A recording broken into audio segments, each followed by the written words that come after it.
ओम गंग गणपते नमो नमः। श्रीमद् वाल्मीकि रामायण अयोध्या कांड 61वां सर्ग। कौशल्या का विलापूर्वक राजा दशरथ को उपलब्ध देना।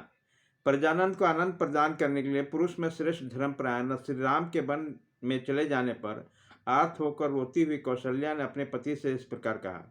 महाराज, यद्यपि तीनों लोकों में आपका महान यश फैला हुआ है, सब लोग यही जानते हैं कि रघुकुल नरेश दशरथ बड़े दयालु, उदार और प्रिय वचन बोलने वाले हैं। नरेशों में श्रेष्ठ आर्यपुत्र, तथापि आपके इस बात का विचार नहीं किया गया कि सुख में पले हुए आपके दोनों पुत्र सीता के साथ वनवास का कष्ट कैसे सहन करेंगे।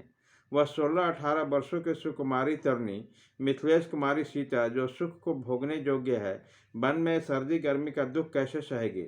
विशाल लोचना सीता सुंदर व्यंजनों से युक्त सुंदर स्वादिष्ट अन्न भोजन किया करती थी। अब वो जंगल की तिन्नी के चावल का सूखा भात कैसे खाएगी, जो मांगलिक वस्तुओं से संपन्न रहकर सदा गीत और बात की मधुर ध्वनि सुना करती थी, वही जंगल में मांस भक्षी सिंहों का अमंगलकारी शब्द कैसे सुन सकेगी। जो इंद्रध्वज के समान समस्त लोगों के लिए उत्सव प्रदान करने वाले थे, वो महाबली महाबाहु श्री राम अपनी परिघी जैसी मोटी बाह का तकिया लगाकर कहाँ सोते होंगे, जिनकी कांति कमल के समान है, जिनके ऊपर सुंदर के शोभा पाते हैं, जिनकी प्रत्येक सांसें कमल की सी सुगंध निकलती है, तथा जिसमें विकसित कमल के सदृश सुंदर नेत्र सुशोभित होते हैं। श्री राम के उस मनोहर मुख को मैं कब देखूंगी। मेरा हृदय निश्चय ही लोहे का बना हुआ है, इसमें संचय नहीं है, क्योंकि श्री राम को न देखने पर भी मेरे इस हृदय के सहस्रों टुकड़े नहीं हो जाते। आपका यह बड़ा ही निर्दयतापूर्वक कर्म किया है कि बिना कुछ सोचे विचार किए मेरे बांधव कैकेयी के कहने से निकाल दिया, जिसके कारण वो सुख भोगने के योग्य होकर भी दीन होकर वन में दौड़ पड़ रहे हैं। यदि 15 वर्ष में श्री रामचंद्र जी पुनः वन से लौटे तो भरत उनके लिए राज्य और खजाना छोड़ देंगे, ऐसी संभावना नहीं दिखाई देती। कहते हैं कुछ लोग श्राद्ध से पहले अपने बांधव दरिद्र आदि का भोजन करा देते हैं, उसके बाद कुकृत्य होकर निमंत्रित श्रेष्ठ ब्राह्मणों का और ध्यान देते हैं। परंतु वहाँ जो गुणवान एवं विद्वान देवतुल्य उत्तम ब्राह्मण होते हैं, वह पीछे अमृत भी परोसा गया तो उनका स्वीकार नहीं करते हैं। यद्यपि पहली पंक्ति में ब्राह्मण ही भोजन करके उठे होते हैं, तथापि जो श्रेष्ठ और विद्वान ब्राह्मण होते हैं, वो अपमान के भय से उस भुक्त से अन्न को उसी तरह ग्रहण नहीं कर पाते जैसे अच्छे बैल और अपने सिंह से कटाने को नहीं तैयार होते हैं।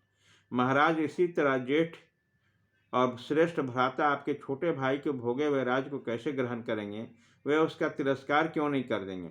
जैसे बाघ गिद्दड़ आदि दूसरे जंतुओं को लाए हुए खाए हुए भक्ष्य पदार्थ को खाना नहीं चाहता, उसी प्रकार पुरुष सिंह श्री राम दूसरे के भोगे हुए राजभोग को नहीं स्वीकार करेंगे।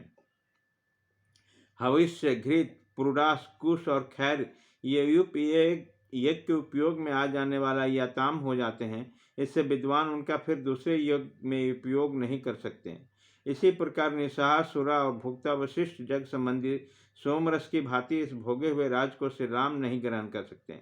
जैसे बलवान शेर किसी के द्वारा अपनी पूंछ को पकड़ा जाना नहीं सह सकता, उसी प्रकार श्री राम ऐसे अपमान को नहीं सह सकते।